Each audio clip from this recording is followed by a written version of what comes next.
샘터가족 여러분 안녕하십니까. 샘터지기 김덕기 목사입니다.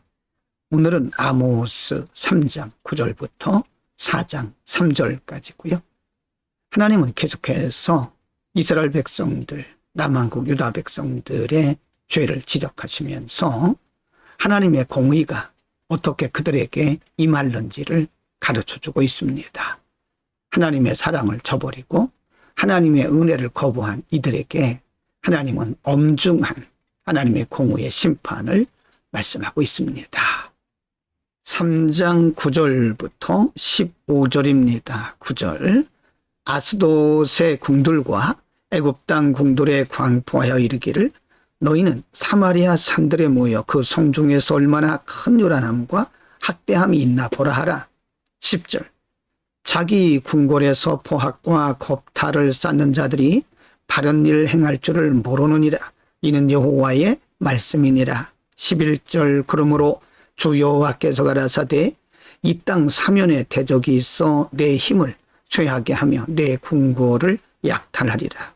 12절입니다. 여호와께서 가라사대 목자가 사자 입에서 양의 두 다리나 귀 조각을 건져낸 것 같이 사마리아에서 침상 모퉁이에나 걸상의 비단 방석에 앉은 이스라엘 자손이 건져냄을 입으리라. 13절 주 여호와 만군의 하나님이 가라사대 너희는 듣고 야곱의 족속에게 증거하라. 14절 내가 이스라엘의 모든 죄를 보응하는 날에 베델의 단들을 벌하며 그 단의 뿔들을 꺾어 땅에 떨어뜨리고 15절 겨울궁과 여름궁을 치리니 상하궁들이 파멸되며 큰 궁들이 결단나리라. 이는 여호와의 말씀이니라. 하나님은 계속해서 하나님을 떠나고 하나님의 말씀을 무시한 백성들에 대한 하나님의 보응의 심판에 대해서 경고하고 있습니다. 이 부분에서는 특별히 이들이 쌓은 우상의 단들을 하나님께서 다 땅에 떨어뜨리고 그 뿔들을 꺾어버리겠다고 말씀하십니다. 베델의 단들, 이들이 만든 우상의 단이고요. 상하궁들, 하나님을 떠난 치리자들, 통치자들의 안락한 장소이지만 하나님께서 하나님을 떠난 그 통치자들의 궁을 다 결단 내리겠다고 말씀하십니다. 하나님을 떠나는 것은 모두가 다 허사가 된다, 허물어진다는 사실을 보여주고 있습니다. 4장 1절, 2절, 3절입니다. 1절 사마리아 산에 거하는 바산 암소들아 이 말을 들으라. 너희는 가난한 자를 학대하며 궁핍한 자를 압제하며 가장에게 이르기를 술을 가져다가 우리로 마시게 하라 하는도다. 2절 주 여호와께서 자기의 거룩함을 가리켜 명시하시되 때가 너희에게 임할지라. 사람이 갈고리로 너희를 끌어가며 낚시로 너희의 남은 자들을 그리하리라. 3절입니다. 너희가 성무너진 대로 말미암아 각기 앞으로 바로 나가서 하루문에 던지우리라. 이는 여호와의 말씀이니라. 하나님은 무서운 하나님의 공의가 어떻게 현실로 나타날 것인가를 가르치고 있습니다.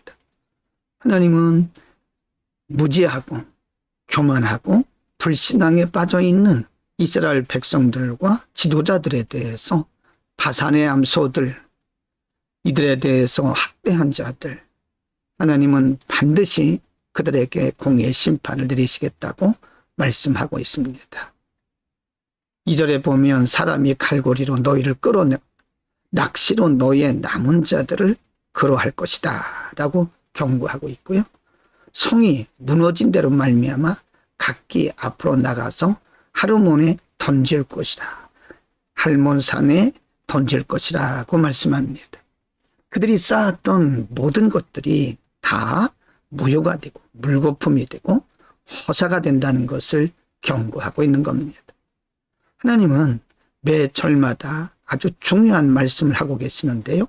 이는 여호와의 말씀이다. 이 말씀을 강조하고 있습니다. 사람의 말이 아니고 반드시 하나님의 진노가 그들 가운데 현실적으로 나타날 수밖에 없다는 사실을 강조하고 있는 겁니다. 오늘은 하나님께서 북왕국 이스라엘과 남왕국 유다 백성들을 향해서 온 나라를 그리고 온 열방을 통치하시는 만왕의 왕이신 하나님께서 하나님의 공의를 어떻게 그들에게 현실적으로 나타내 보이실 것인가에 대해서 상고를 했습니다.